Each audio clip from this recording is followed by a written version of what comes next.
Baik, Assalamualaikum warahmatullahi wabarakatuh. Welcome back to my channel, kelas Mister Iman. Apa kabar rekan-rekan mahasiswa sekalian?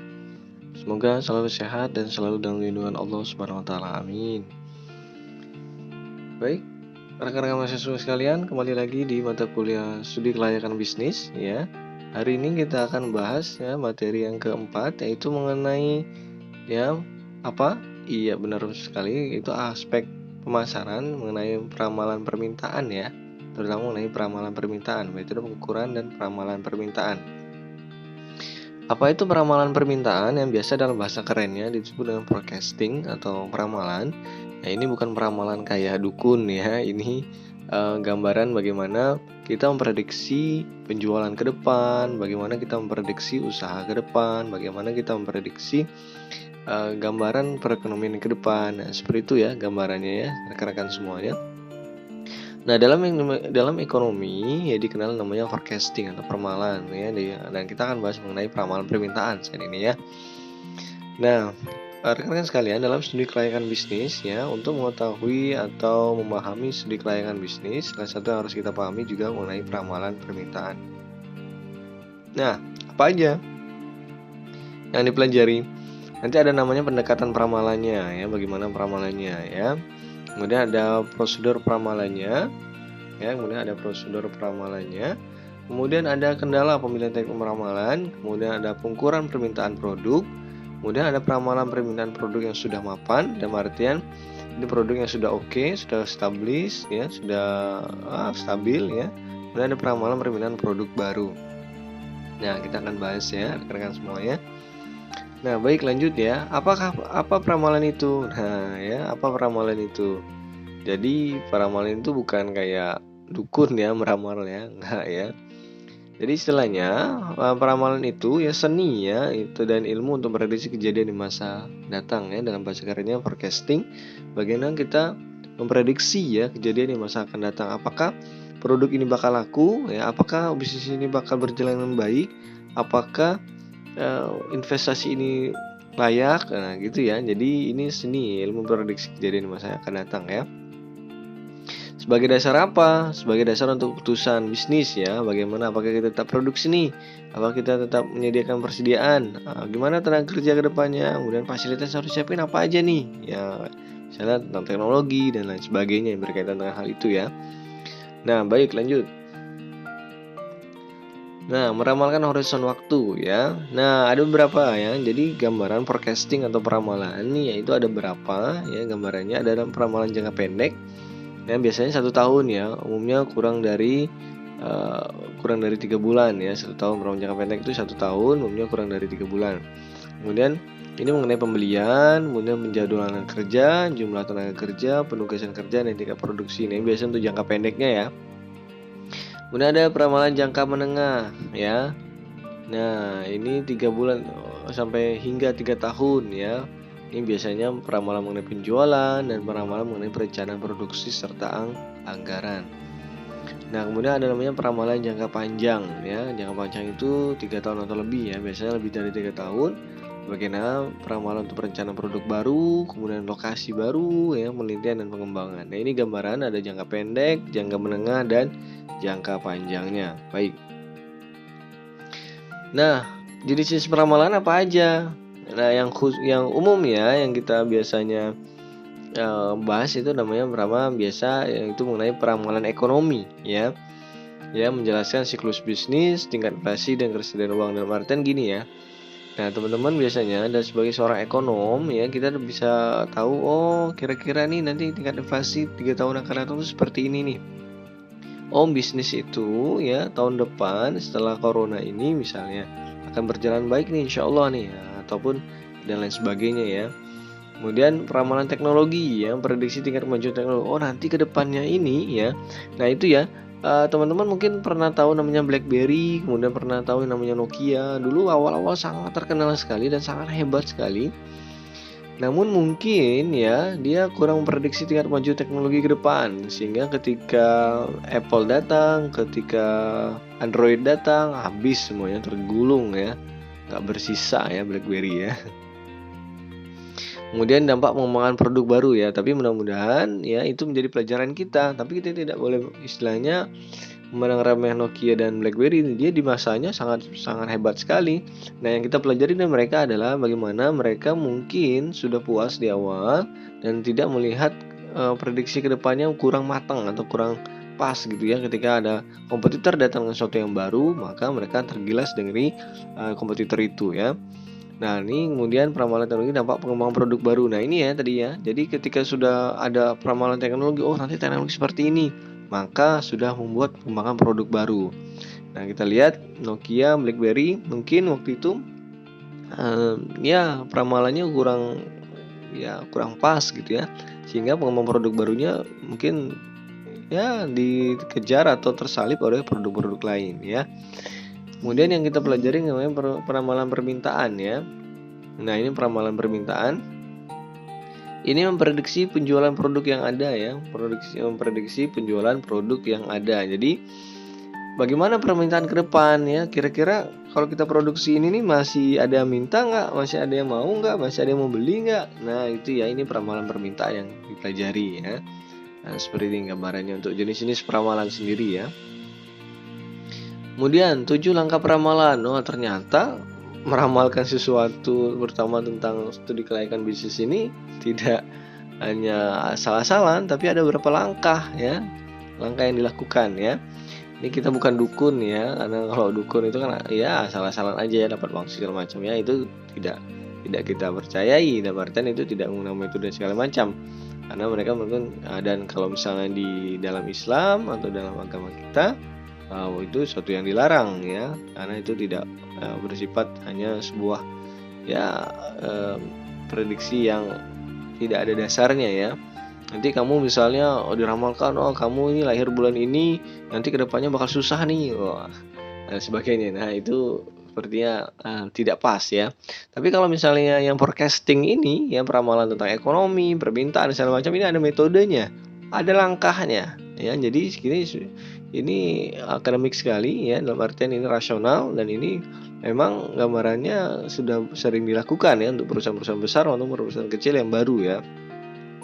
Nah, 7 langkah itu apa aja? Yang pertama, menetapkan tujuan peramalan. Kita mau ngapain nih ya? Tujuan kita meramalkan ini apa? Oh iya nih, kalau saya ini meramalkan permintaan ini supaya apa? Nanti supaya barang saya tetap laku, nanti supaya nanti gambaran nanti kompetitor seperti apa ya. Kemudian unsur yang akan diramal, ini ramalnya apa? Teknologinya kah? Permintaannya kah? Atau apa nih? Ya, kemudian dengan horizon waktu yang akan diramal, ini gambaran waktunya sampai kapan nih? Bila ya. Batasannya gimana nih ya, sampai kapan, jangka waktunya berapa gitu ya. Kemudian memilih metode tipe model peramalannya, kita pakai ada namanya kuantitatif dan kualitatif ya. Mengumpulkan data. Ternyata dalam meramal ini kita harus by data. Nah, kalau misalnya tidak ada data, kita asal-asalan, maka itu ramalannya mungkin akan tidak tepat. Kemudian ya membuat peramalan, kemudian memvalidasi dan menerapkan hasil peramalan. Jadi setelah ramalan itu dibuat, kita terapkan, oh kayaknya teknologi akan berubah nih, kayaknya permintaan akan berubah nih, maka kita juga akan menerapkan hasil itu, kita ubah atau strategi ke depan bersesuaian dengan apa yang kita ramalkan. Nah, jadi seperti itu ya rekan-rekan semuanya. Nah, fakta ya. Nah, faktanya memang ya,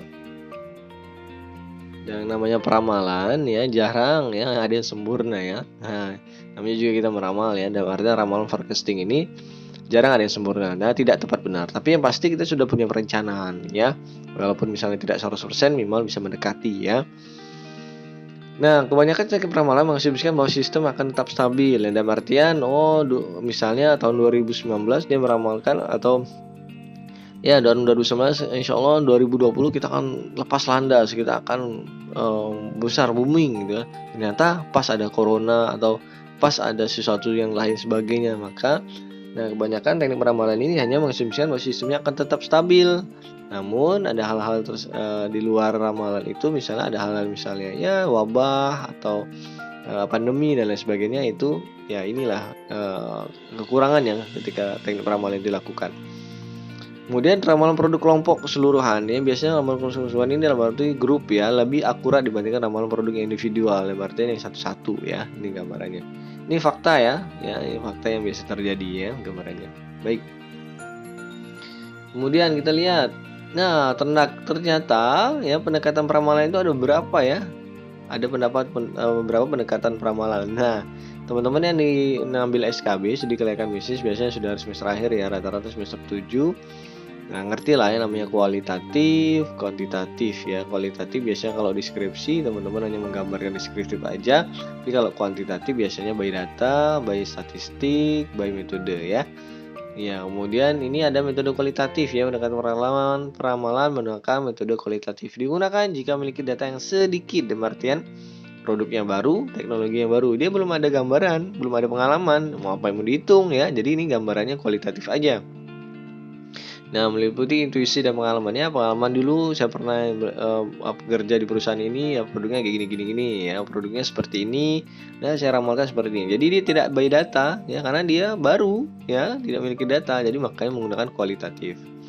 Sebaliknya, kalau pendekatan peramalan yang menggunakan metode kuantitatif yang B ya, digunakan jika situasinya stabil dan data historis. Data historisnya apa maksudnya? Data historis data yang sudah menjadi ya, sudah berlaku atau sudah terjadi sebelumnya, beberapa sebelumnya ya.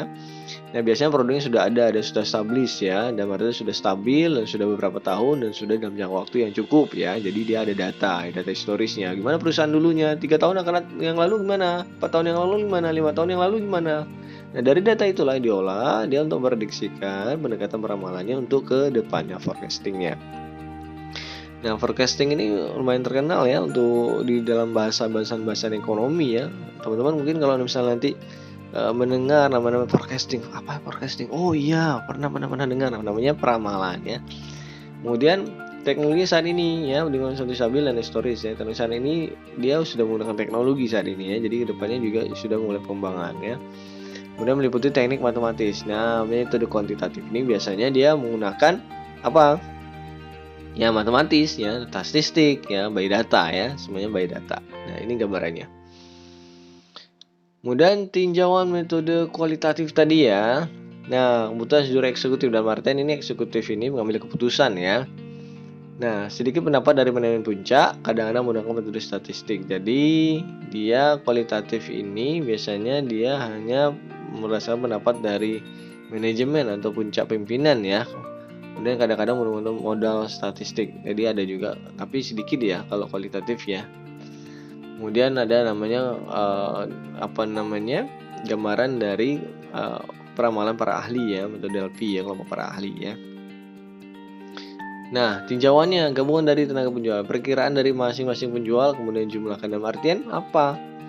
Kualitatifnya dia menggunakan perkiraan dari masing-masing penjual. Jadi misalnya penjual ini ya perkiraannya gimana nih? Kemudian penjual yang A, yang B, yang C, kemudian gabungin nih. Oh, kayaknya gini-gini nih. Kayaknya seperti ini nih peramalannya. Kayaknya seperti ini ke depannya gitu ya. Kemudian jumlahkan, oh gambarannya seperti itu.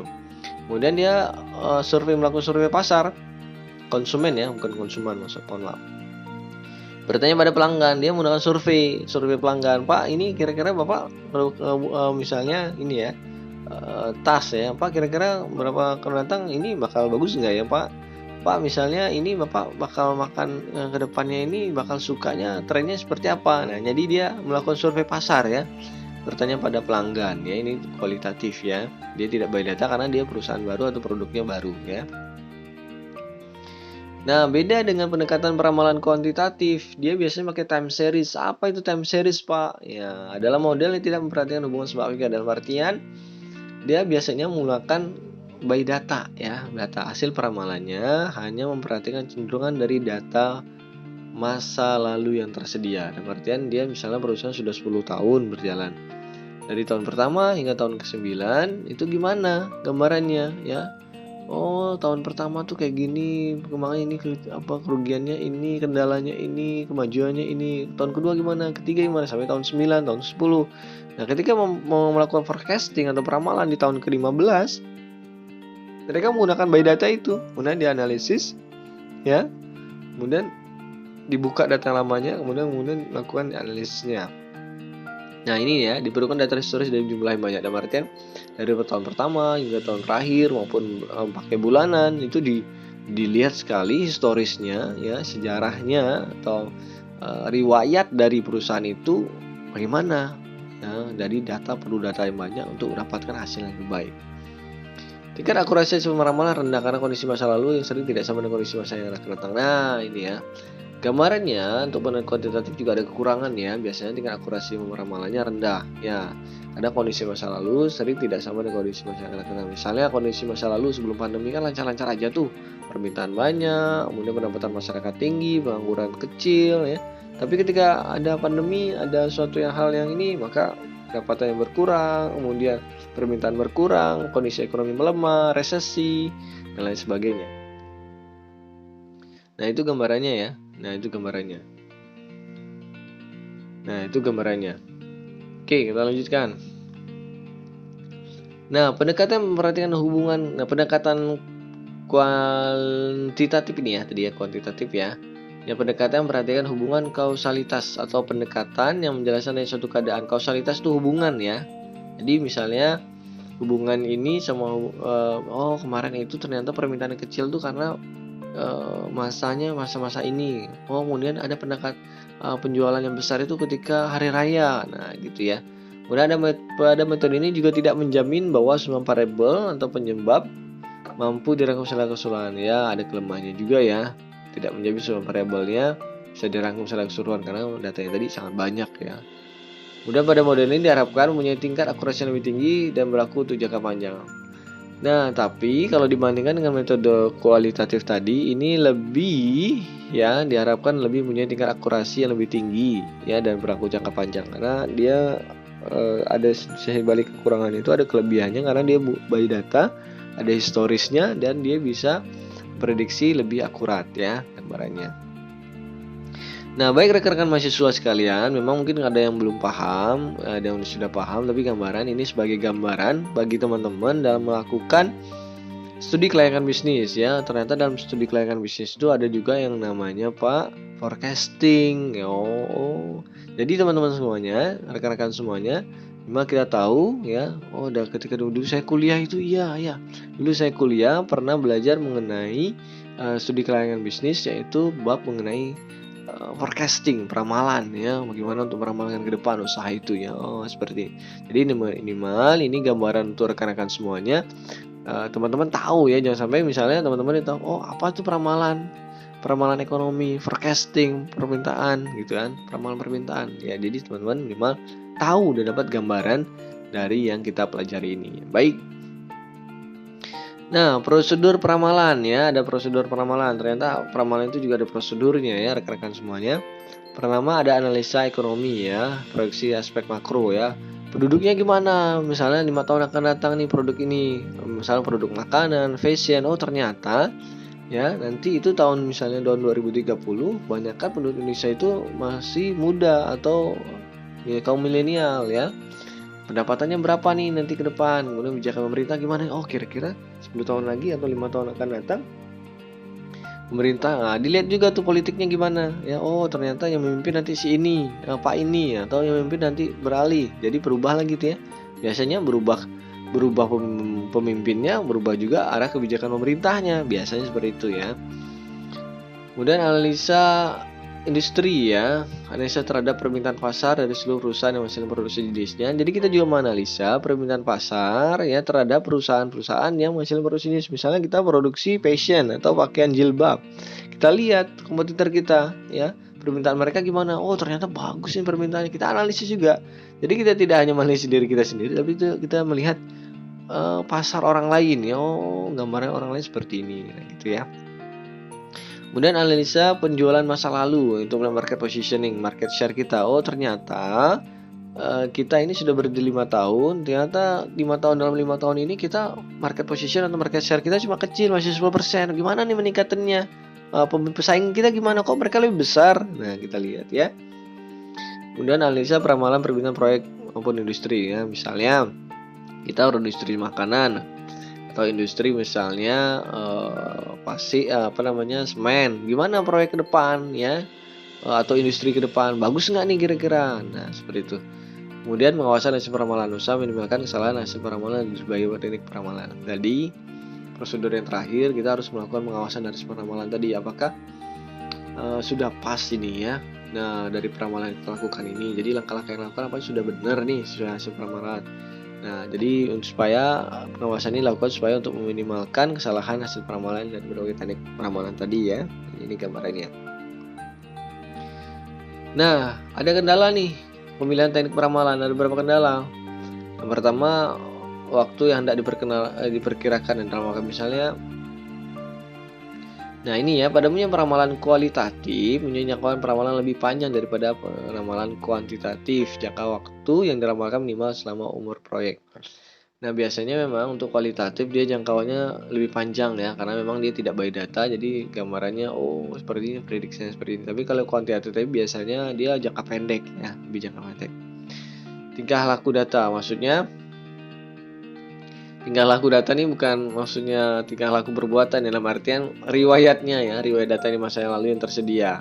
Apakah riwayat data itu menunjukkan hubungan bersama linear, kuadratrik, logaritma, dan sebagainya sehingga mempengaruhi pemilihan teknik peramalan. Jadi misalnya data yang dulu itu gimana ya hubungannya, apakah linear sama kuadratrik atau gimana, logaritma dan lain sebagainya. Jadi ini juga akan harus diprediksi untuk melakukan pemilihan teknik peramalannya ya. Jadi kendala pemilihan peramalan itu kadang juga berbeda ya, data ketepatan tingkah laku atau riwayat data masa lalu yang tersedia itu. Jadi ada beberapa kendalanya. Nah, kendala yang lain, yang C, yaitu biaya yang tersedia untuk melakukan peramalan secara lebih luas adalah biaya untuk melakukan studi kelayakan. Nah, ini yang maksud kita ya. Jadi memang peramalan atau forecasting ini sangat berkaitan dengan studi kelayakan ya. Jadi kalau kita berbicara dengan forecasting, kita berbicara tentang peramalan, ya itu manfaatnya apa ya? Itu menilai studi kelayakan bisnisnya. Nah, untuk melakukan studi kelayakan dari usaha yang dilakukan ya, jadi ini hubungannya ya apa yang mata kuliah kita ya. Nah, jadi tingkat ketepatan juga ya tadi ya, ini kendala ya, AD ini ya, tingkat ketepatan akurasi yang diinginkan. Biasanya memang apa yang kita inginkan, apa yang kita usahakan, mungkin ada beberapa meleset dari peramalan yang dilakukan. Nah, ini tergantung dari ya manajemen dalam tingkat kecermatan ya. Bagaimana kecermatannya, penelitiannya, kemudian sesuai atau tidak dengan apa yang diramalkan ya, seperti ini ya gambarannya. Oke. Nah, kita lihat pengukuran permintaan produk ya. Ini gambaran tambahan ya. Ini penggunaan data impor produk disuntikan. Ini pengukuran permintaan produk, misalnya dia produknya impor ya. Nah, kita harus lihat dulu data impornya. Ya, data impornya produk gimana? Nah, jika produk yang dihasilkan proyek adalah subsidi impor. Jadi misalnya kita jual misalnya apa yang impor ya? Apa kira-kira yang diimpor oleh negara kita? Ya, misalnya baja atau misalnya industri tekstil gitu ya. Nah, kemudian kita lihat nih penggunaan data produk impornya gimana ya, apakah banyak peminatnya di sini. Nah, jika produk kita merupakan proyek adalah subsidi impor, maka kita harus perhatikan data impornya ya, data impor produk itu yang sama ya, gimana nih permintaannya. Ternyata impornya sangat besar nih, maka ada peluang di situ untuk kita produksi dalam negeri ya.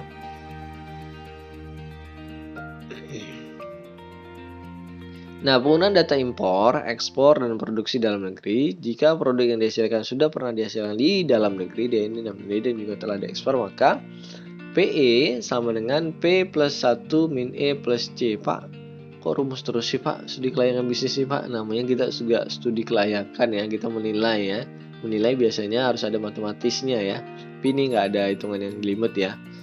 Nah, ini gambarannya. Permintaan efektif, PE itu permintaan efektif yang dicari, kemudian P itu produksi dalam negeri selama masa bersangkutan, I itu impor yang dilakukan, E itu ekspor yang dilakukan, C itu jumlah perubahan cadangan produk ya, ini selisih perjalanan awal dan akhir masa proyek ya. Ini cuma gambaran aja teman-teman untuk pengukuran permintaan produk ya. Ini gambarannya. Kemudian Ada ini kan metode pengukuran permintaan produk ya. C, metode rasio rantai ya. Ini metode yang menghitung permintaan efektif dengan cara membagi ke dalam komponen-komponen yang lebih kecil dan satu rantai urutan. Jadi pada pengaruh terhadap permintaan produk yang disesuaikan. Pak, ini maksudnya gimana sih, Pak? Nah, metode rasio rantai ini ya, teman-teman, gampangnya dia adalah metode yang menghitung permintaan efektifnya. Ya, menghitung permintaan efektif itu apa? Permintaan yang benar menjadi permintaan, ya, gitu ya. Contohnya, ya, permintaan untuk internet ya, jumlah penduduk keseluruhan dikali persen penghasilan per kapita yang dikonsumsi dikali persen rata-rata dibelanjakan untuk komunikasi dan informasi dikali persen rata-rata penghasilan untuk perangkat internet. Nah, ini memang harus by data ya untuk dalam mengukur permintaan produk ini. Kalau yang ini memang istilahnya dengan by data ya. Jadi harus ada data dalam pengukuran ini. Nah, ini sebagai gambaran aja teman-teman. Oh, ternyata yang gini-gini ini ada peramalannya, ada yang Nah, jadi seperti itu ya rekan-rekan semua, ini sebagai gambaran aja untuk teman-teman, rekan-rekan semua ketahui oh ternyata seperti ini ya untuk betul rasio rantai ya. Baik. Nah, ada yang kelima yaitu mengenai peramalan produk yang sudah mapan. Apa itu produk sudah mapan? Nah, artian produk yang ya apa? Berarti sudah ya sudah berproduksi sudah beberapa lama, berapa jangka waktu, dan dia bukan pemain baru lagi, dan artinya dia sudah sering di pasar atau sudah mulai punya nama, punya brand sendiri, dan dia sudah berpengalaman beberapa tahun ya, tidak baru ya, artinya seperti itu. Nah, peramalan untuk produk yang sudah mapan ini ya. Nah, ini produk yang pernah diproduksi oleh investor ya, dan artinya sudah pernah diproduksi ya produksinya. Nah, kemudian proyek merupakan, kalau misalnya proyek merupakan usaha perluasan ya, adalah arti bukan yang baru tapi perluasan atau ekspansi ya, pengembangan ya. Nah, yang produk sudah mapan, konsumen telah mengenal produk tersebut ya, pasti ya, data historis sudah dapat diperoleh. Nah, ini untuk peramalan produk yang sudah mapan ya. Apa gambaran produk mapan itu seperti apa? Nah, seperti ini ya, produk yang sudah mapan itu sudah pernah diproduksi, merupakan dia tidak baru lagi tapi perluasan. Kalau proyek dia untuk perluasan atau pengembangan. Kalau misalnya untuk produk konsumen, konsumen telah mengenal produk tersebut. Kemudian kalau data storage dia sudah punya ya. Nah, metode peramalan produk mapan ada beberapa, yaitu metode pendapat, metode tes eksperimen, metode survei, metode time series, metode regresi korelasi, dan metode input output ya. Ini gambaran untuk metode peramalan produk yang sudah mapan ya. Ini gambarannya. Nah, baik. Nah, kalau metode produk baru gimana? Ya, produk baru. Apa itu produk baru? Produk baru adalah produk yang benar-benar baru atau produk pengembangan. Dalam artian dia merupakan produk yang baru diproduksi. Kalau misalnya dia barang berarti baru diproduksi. Kalau dia jasa baru dibuka ya. Kemudian dia biasanya produk baru ini metode peramalan yang digunakan adalah tes atau eksperimen dan metode survei. Biasanya dia sebelum menguncurkan produk baru disurvei dulu nih, suka nggak konsumen, suka nggak pasar, gimana, diterima nggak sama pasar nih, dites dulu ya, percobaan dulu, seperti itu gambarannya untuk metode peramalan untuk produk baru. Nah, mungkin itu aja rekan-rekan sekalian untuk materi kita mengenai forecasting atau peramalan permintaan ini ya. Ini salah satu masuk dari konsep pemasaran ya. Nah, untuk forecasting permintaan ya atau peramalan permintaan ya. Jadi mungkin itu aja, mudah-mudahan bisa bermanfaat bagi teman-teman. Untuk mahasiswa saya, gambarannya silakan teman-teman bisa diresum atau dibuat summary dari materi yang disampaikan ini, dibaca lagi, dipahami lagi. Mudah-mudahan Allah mudahkan teman-teman untuk memahami materi yang disampaikan ini. Dan yang pasti teman-teman yang penting teman-teman yang pasti harus biasa atau paham mengenai namanya forecasting. Jadi kalau orang ngomong forecasting, teman-teman tahu oh itu peramalan ya, untuk metode peramalan ya. Jadi seperti itu ya. Nah, mungkin itu aja ya. Terima kasih atas segala perhatian, mohon maaf atas segala kurangannya. Semoga bisa bermanfaat dan semoga teman-teman ya dapat gambaran ya mengenai metode peramalan dan lain sebagainya ya, mengenai ya produk ya, kemudian mengenai apa harus kita lakukan dalam studi kelayakan bisnis ini. Jadi dalam studi kelayakan bisnis ini ada juga terdapat yang namanya metode forecasting atau peramalan Baik itu produk yang baru maupun untuk produk yang sudah lama atau sudah mapan. Jadi seperti itu gambarannya. Dan teman-teman mudah-mudahan dapat ilmu baru, mudah-mudahan bisa bermanfaat bagi teman-teman semuanya. Silakan untuk di resume atau dibuat summary dan dibuat sesuai apa yang sudah disampaikan atau sudah diperintahkan di Google Classroom-nya. Mungkin itu aja teman-teman sekalian. Terima kasih atas segala perhatiannya. Mohon maaf atas kekurangannya. Saya akhiri. Assalamualaikum warahmatullahi wabarakatuh. See you.